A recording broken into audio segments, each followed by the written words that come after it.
Good morning mga kapwa.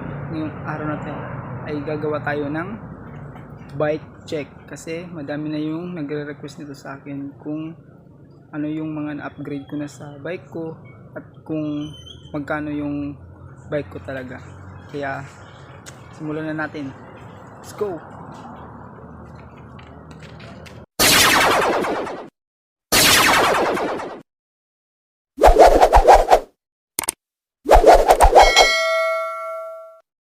Let's go.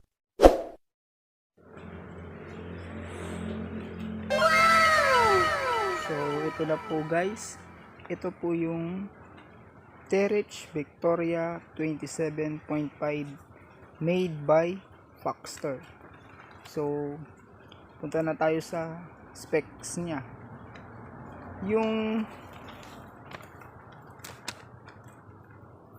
body niya ay yung frame niya ay alloy Lodi. Made by Terich. Tapos Terich na din yung saddle niya, yung gawa din sa Terich yung alloy rim niya, tsaka yung suspension fork niya ay ito ay spring type. Yan. Terich arm na din pero in-upgrade ko na to. So, hindi na siya yung nandito kasi dati Terich yun. Ngayon, pinalitan ko na ng wake. To, alloy na din to. Tapos, naka internal cabling na din siya. Ito kung napapansin nyo. Ito. Tsaka dito. Yan.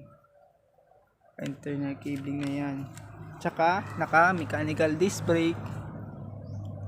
Yan.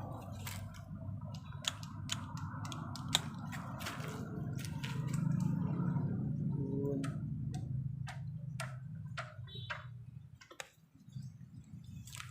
Tsaka naka seal bearing na din siya.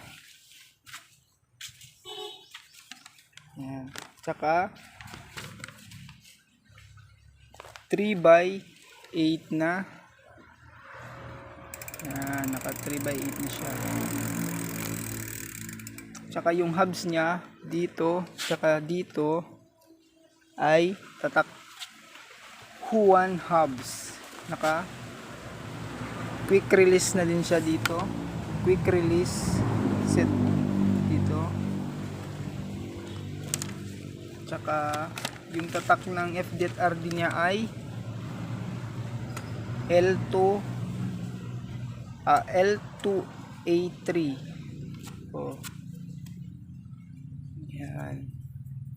Yung kulong naman niya, yung to tatak ay to CST Jet TPI 27, tire size is 27.5 by 1.95. Yan. Yung price po lahat, yung price po ng Terich nung binili ko siya ay 7,500. Yung na-upgrade ko lang dito ay yung ito yung handlebar, tsaka ito mga binilihan ko na lang nito. Ito light, tapos ito mud guard. Yan. Tapos ito.